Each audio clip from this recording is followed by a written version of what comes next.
Easy. We are live. Nice. Music still on. We love this. We love it. How fun is this? Dancing. I'm Sarah's live lounge. Okay, I've stopped the music. Yes. Bobby Umar. I'm so Hello. excited to have you here. Now, I'm excited to be here. So I've got all these things to negotiate. I'm trying to find the chat. You see, this is how we roll here on Sarah Clay. We don't know what I we're see doing. Jeff right there. Jeff Young's already commenting. Green from across the pond. See? Oh my gosh, Jeff Young, you are my hero. Thank you so much for commenting and for being here with us. I'm in the wrong screen here. I can't find where I'm at. Hang on. There we go. Right. So welcome everybody. I'm gonna have to put my glasses on so I can see the chat. I can't even see it. It makes no difference. Welcome to the lounge. Welcome to the live lounge. Very, very exciting. Wait till I sit like this. You got to.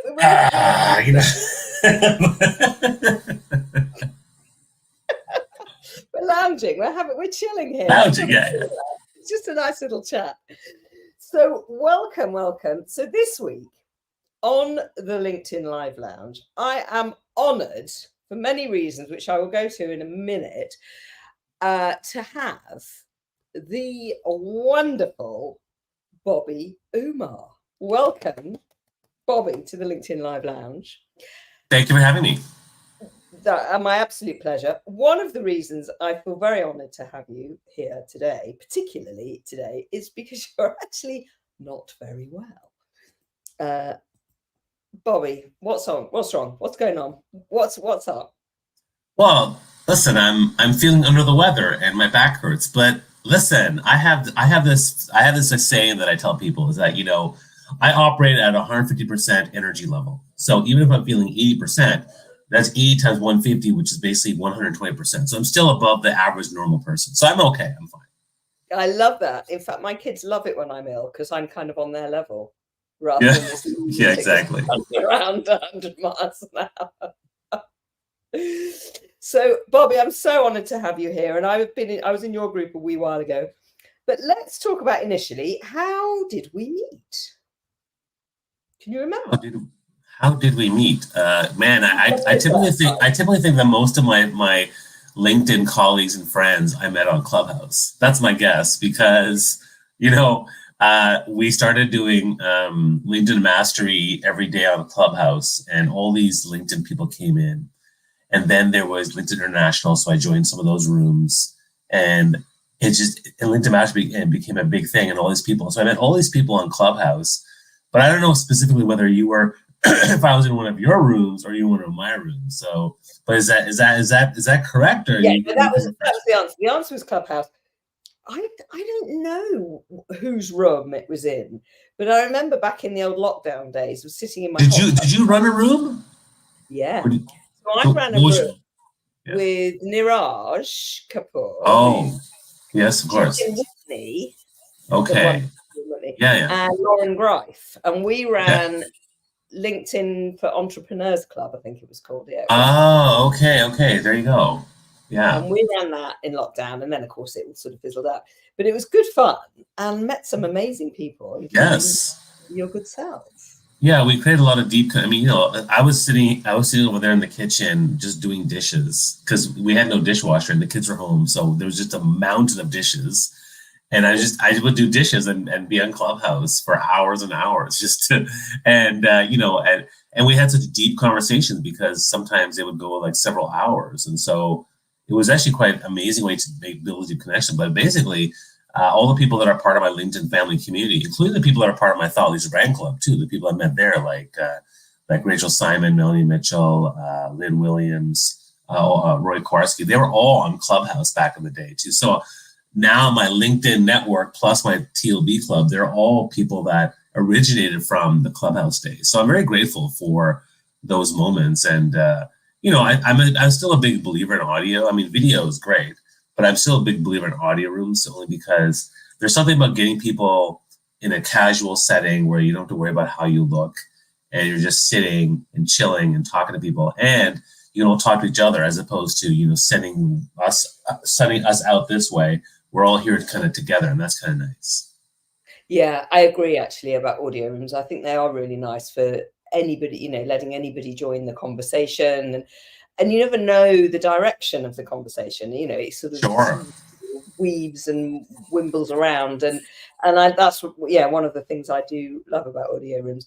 And also, I'm looking at my setup here. I will take a photo of this because it's hilarious. I've got my computer on a box, on a couple of books, on a chair. I've got a couple of random lights. It's a mess here, guys. I can tell you. But on audio, it doesn't really matter, does it? You don't have to worry. That's right. That's right. I mean, this takes forever to create. I mean, I have to shower, I have to shave here and down here, like it's and brush my teeth. It's a lot. But on audio, you can just roll out of bed or stay in bed if you want. And hey, everybody, how's it going? Hey, welcome to my audio room. Absolutely. But the great thing is about LinkedIn is it has enabled all of us to stay in touch and build our relationships and get to know each other better.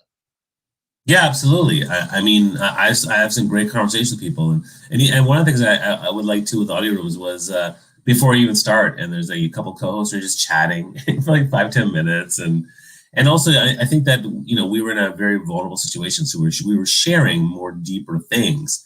I mean, even now, like we're in my living room, right? So this is my living room. This is also my desk, is where I do the work. So now during the pandemic, because we all work at home, we're seeing each other in our homes. It's a more intimate thing. And I think that makes us more connected personally. Definitely. Although, having said that, you see, from where I did my audios in lockdown, it wasn't while doing the washing up. It was from my hot tub in the garden. Even better, a hot tub? So we got a hot tub, okay, in lockdown. Wow. And I used to I was the only one that used it. Nobody else liked it. So, we spent all this money on this hot tub, and Mum was the only one that used it. And I used to sit in there for hours on audio rooms in Clubhouse. It's great. Did you tell people this? I think I did. I was in Andy Foot's room once, and I think I told Andy that I was in my hot tub. Because the reason I'm asking is I remember Leah Turner had said, she's like, "Hello, everybody. I'm in my bath," and she was in her tub taking a bath, and I'm like, "What? You're telling us this?" And she was like, she was just so open about it. It was so funny, and I was like, "Okay, wow. I wish I could do that. I'm just doing dishes, but okay." Jeff Young has just raised a good point. Actually, the audio rooms on LinkedIn aren't recorded, which is really frustrating. Fingers crossed that changes. Yes, anyway, I mean, I love that. Can I use my top voice influence to say, "Hey, I'm a top voice"? You can't. I don't think so. we'll do our best. Nagging, you never know, it might work. Okay, so we could talk about audio rooms forever and ever, but True. Today we are here to talk about TEDx talks. So, Bobby, tell us how, because you're a speaker coach, a man of many talents, and one of your talents is that you're a speaker coach. First of all, how did you sort of transition into being a speaker coach? That's the first thing I'd like to know, just briefly. Well, the first thing is, back in the day, I was in corporate and I had multiple careers, but, I had a career in engineering, aerospace engineering. Then I had a career in brand marketing. And then I also dabbled in performing arts, musical theater. I also dabbled in teaching. And I wasn't really able to find something that fit. And so I decided to dive into my personal brand and get clarity and focus and purpose in my life. And what I found was the things that made sense for me were things like Bobby loves people, influence, nurturing, performing, and diversity. And so I decided to become a motivational speaker at the time. And so that worked really well. I mean, it was slow at first because of the recession. And then, but then when I got my first TEDx talk, things really took off for me. Got a speaker agent, started getting like 500,000 followers on Twitter, started building on LinkedIn, and then I did 5 TEDx talks and I traveled around the world, did 1,000 keynotes over 4 continents, which has been an amazing journey. Then the pandemic came and everything fell apart. I used to run an events company and my speaking company, and both things fell apart. So then during the pandemic, what am I going to do besides Clubhouse? I started talking to people, and that's kind of where the coaching piece came into play. Right before the actual pandemic happened, I ran a couple of iterations of a speaker mastermind program to help people get paid speaking. And then I was about to launch this big, huge initiative. And I was launching it in March 2020, which was the worst time until, but who knew, right? Who knew? I invested thousands of dollars in this program and this whole setup to launch this thing. And then it just completely fell apart. So during the pandemic, I talked to lots of people, and they also, the two themes kind of came up. One was storytelling. People want to be better storytelling with their clients, with their team, remote teams, with their content. And I was like, okay, I can help you with that. And then thought leadership became a big thing too. People are like, I want to build a better digital presence. And so that's when the Thought Leadership Brand Club came into play, and I started thinking about coaching. And so then someone asked me, why don't you run a coaching program again with the TEDx thing? I'm like, yeah, you know what? We're coming out of the pandemic. I can run something. So I ran something 2 summers ago. And what was amazing was, it forced me, my partner forced me to put together materials and a curriculum and all this stuff, which I'm not really that good at, but they made me do it. And that one actually was really good, because then I had this whole methodology that I took people through, and it worked. The people who followed the direction and did the work, because some people don't do the work. The ones that did the work got the result. I was like, this is great. And so, and now, coaching and programs are a big part of what I do. I mean, I certainly love speaking, but when you're a thought leader or a subject matter expert, you have to you deliver that in different ways, right? You can do a TEDx talk, you can have a program, you can do coaching, you can do speaking, you can have a book, you can run an audio room or do a live stream. But the point is, the expertise is what you put out there in different formats. Mm-hmm. So coaching has become part of what I do, whether it's individual or group. Cool. Brilliant. That's a long answer. Sorry. Yeah, that's a long answer, but it was a good answer, and I liked it. Thank you. But I'm very keen now for you to share your knowledge and your tips about, there's so many things you can talk about TEDx talking, but let's go all the way to the beginning. How are you going to use LinkedIn to even get yourself in front of the right people? So what are your tips for that? Well, I think the first thing with LinkedIn is to search for people who are talking about TEDx. That's the number one thing, because there's people, when I did a TEDx talk and I had my video ready, I presented to the world on socials, Twitter, Facebook, Instagram, but also on LinkedIn. So I'm talking about it. So there's people who are doing that. They're talking about LinkedIn. If you're an organizer and you're talking about TEDx and you run an event, you say, hey, my event's coming up in next month. You're going to talk about it on LinkedIn. So I think the first thing to do is to look for those people who are talking about it, right? Because then you can start building relationships with those people and be part of that TEDx universe. I think that's the first thing. The second thing I'll say is that, you have to excuse me, one of the best ways to get a TED Talk is to position yourself as a thought leader in your field as an expert. So what are you putting on your profile that makes you stand out? Are you saying I'm an expert in what do you talk about?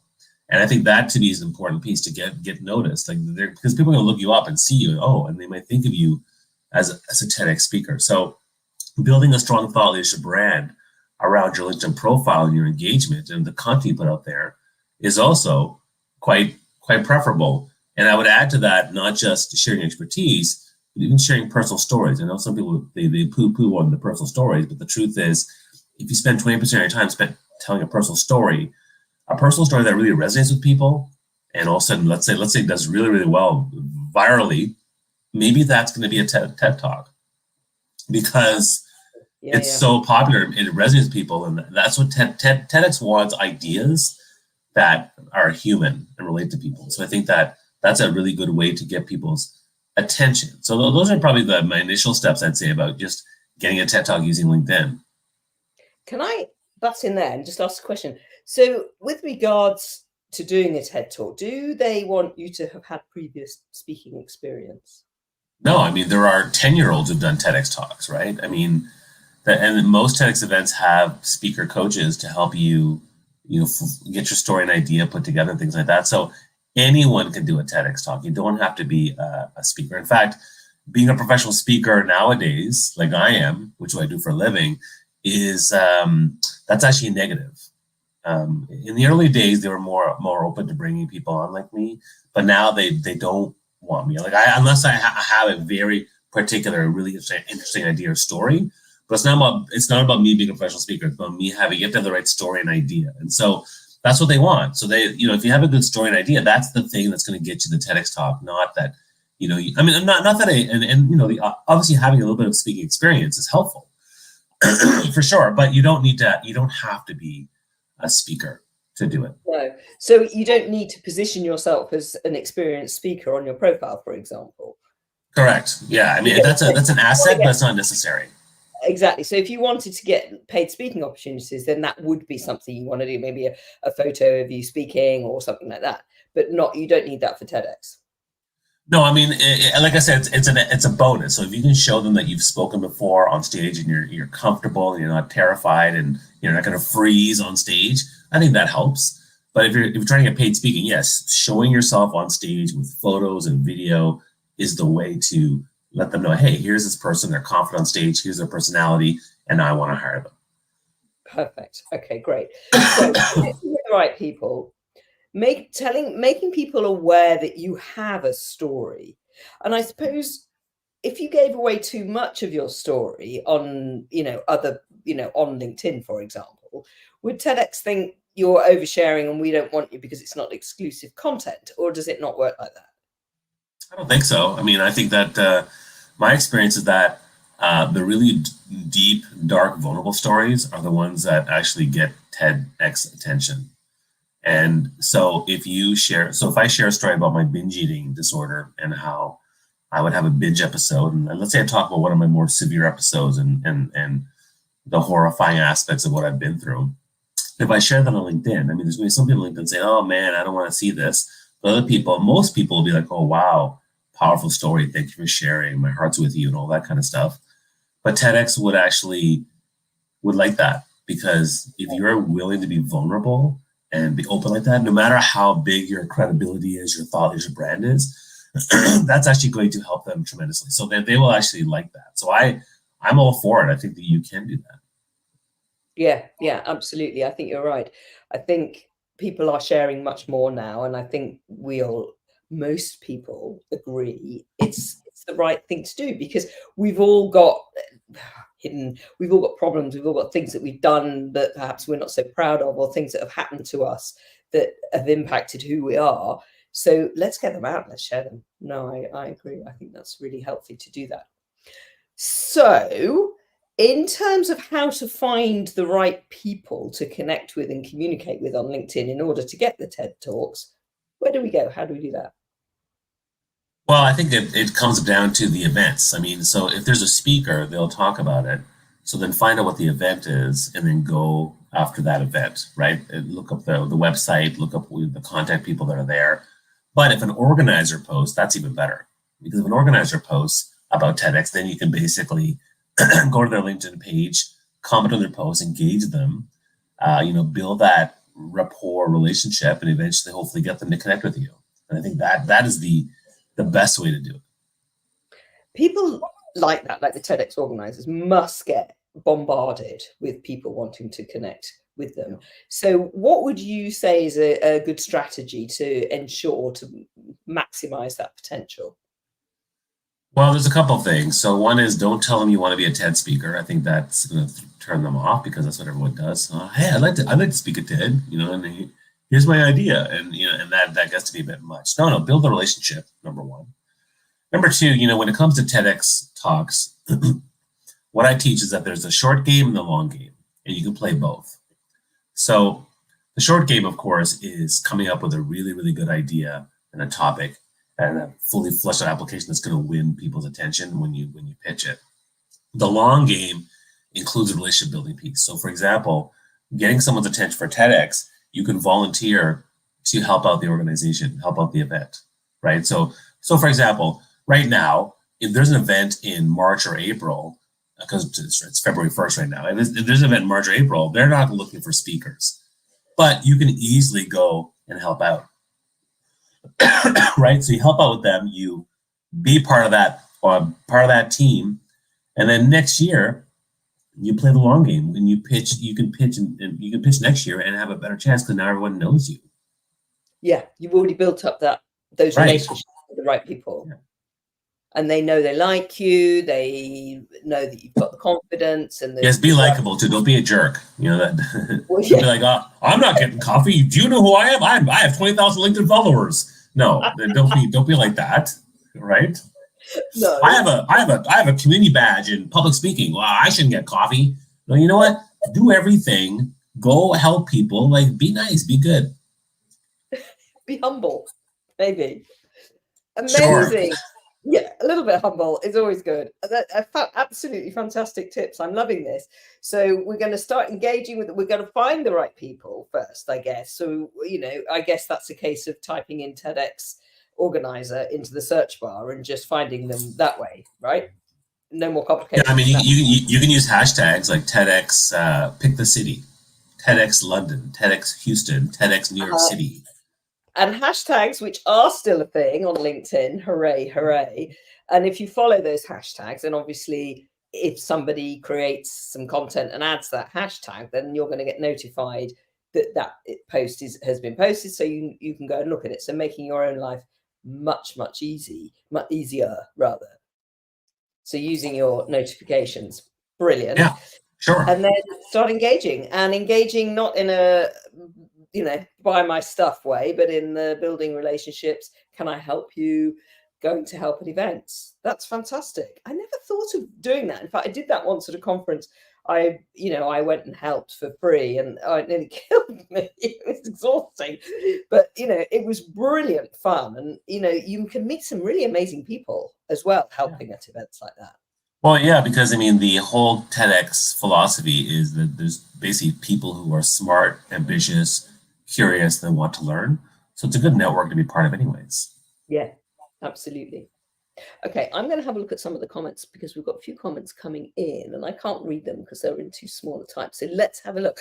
Now, we don't know who this is. And this is the problem. Okay, so here's a problem with LinkedIn Lives. If you join the live by clicking the person's banner, which a lot of people do, and that's what I say to people, come to my profile at 3 o'clock on a Thursday and you'll see my banners waving around. Click it and you can join, which is great. But when you comment, it doesn't say who you are.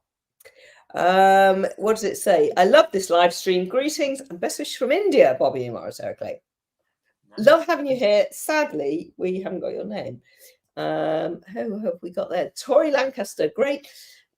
Great tip on volunteering to help and playing the long game. Thanks for sharing. Yeah, I think that's it. And I think you're right about going to sort of engaging with them over a year in advance. Definitely. Yeah, I mean, most people everybody wants to do things fast, right? So, I mean, certainly there are TEDx programs out there. Like I have a program, and I say 3 to 6 months is the plan, but that doesn't mean you can't get it sooner. And there are other people who say they do it very accelerated, right? So you can play the short game too. There's some coaches just focus on the short game. Some coaches focus on the long game. I focus on both because I think that you should try to do both. You can do both. It doesn't take that long. I mean, if you're willing to invest 30 to 50 hours of time, you can put it we can do that over a week. We can put together the stories, the ideas, the pitches, the templates, and start pitching and do all the research and get it all done. It's just a question of getting all the work done, right? So I think people can do both, but the long game I think works really well for those who are really busy professionals. They don't have the time to invest all the stuff up front.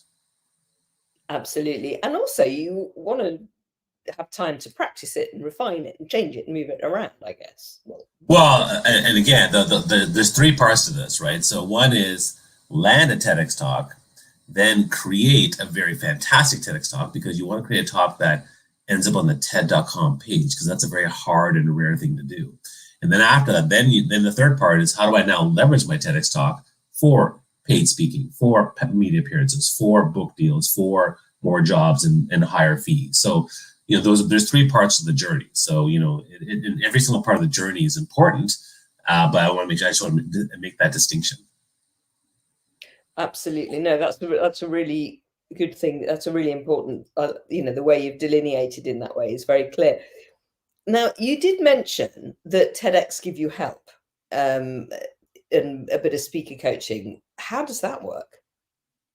Well, usually, not all of them, but most of them will assign you a speaker coach, a TEDx. When you get your TEDx topic, when you get your TEDx application approved and they want you, they're going to assign you someone to help you with your story and your speaking. So that's usually where I remember one of the ones I did, and they assigned someone to me. I was like, well, I'm pretty confident as a speaker. I'm not worried about that, but again, I don't want to be a diva. So I said, yeah, I'll meet with this person and take their tips. And so I met with this person, and they, they were, in my case, they were younger and less experienced than I was. But listen, I love to have an audience to get feedback. So I listened to them and took their feedback. And if you're more nervous, then yeah, they're going to be really helpful. So you should totally take advantage of that.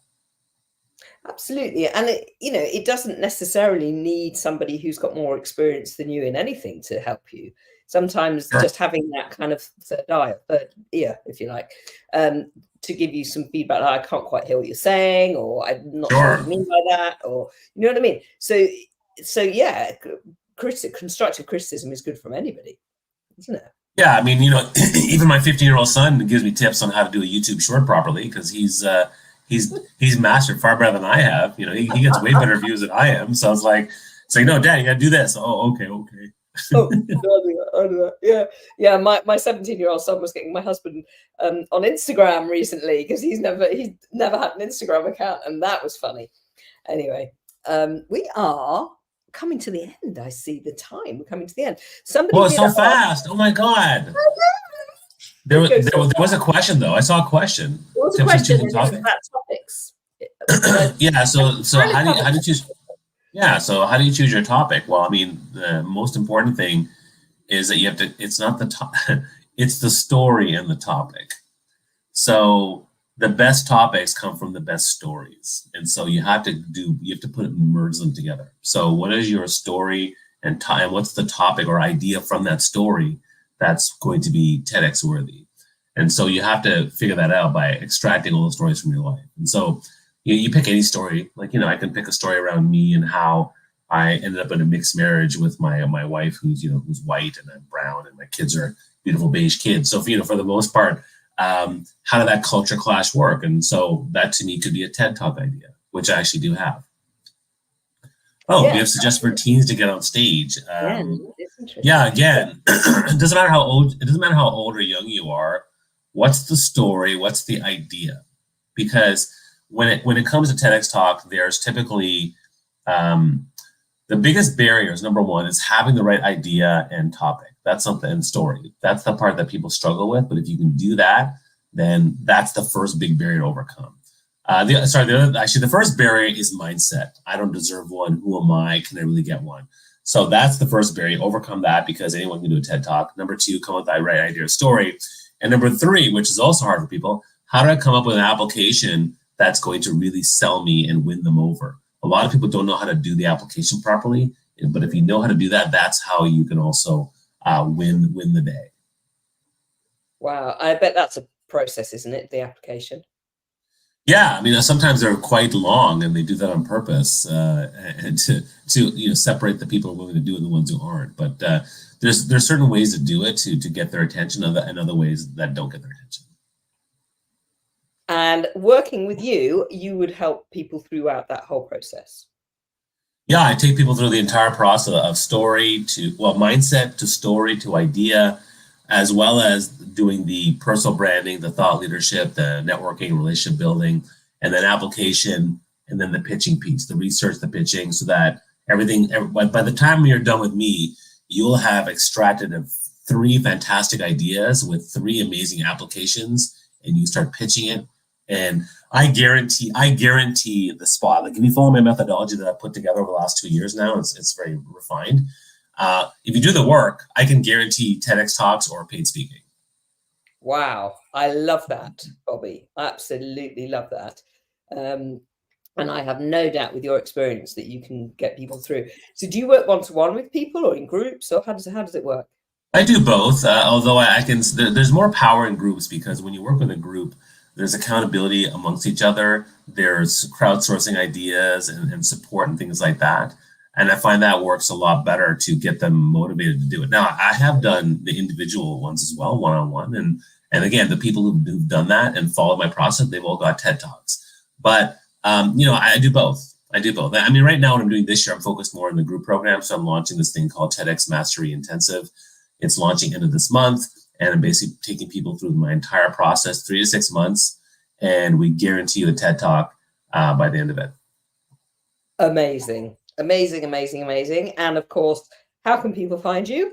here on LinkedIn. Hey, on LinkedIn. Yeah, I'm everywhere. But you can find me on LinkedIn, and you can see what I'm up to. And I'm happy to answer questions, or I talk a lot about TEDx now this year, so I changed my profile to be focused on TEDx and whatnot. But if you have questions, you can always ask me on my posts and ask questions. I answer everything. I'm very, very engaging and responsive to things. But yeah, I'm everywhere. You are. And for those Twitter, Instagram, TikTok, you name it. All over. For those people listening on the podcast, which will be coming out later this year, which I'm very excited about. So they're maybe not on LinkedIn. Where else could they find you? Have you got a website, or where else? Yeah, I have a website and I have several websites, but the main one is rayallen.com, which is my company name. But I have other ones too for Thought Leadership Brand Club and for DYPB, because I have 3 companies. But Ray Allen is my main speaking and coaching company that I have. But if they just Google Bobby Umar, they'll find you. Yeah, for sure. And I also want to mention one thing. I'm actually running a super workshop on February 8th, actually, which is in 1 week. So I ran a 5-day challenge at the beginning of January, and now I'm doing the exact same content from the 5 days, just in 1 day, 5 hours. But it'll be very interactive, and you'll get it all in 1 day, the exact same format. So that's launched now, and you can also ping me and check that out as well if you want to be part of that. Amazing. Bobby Umar, thank you so much for being my guest. Thank you, Sarah. Sarah, you're so lovely. I love hanging out with you. This is fantastic. I want to be on the real couch someday if I can ever get across the sea. Come, it's really small, but it just about fits 2 people.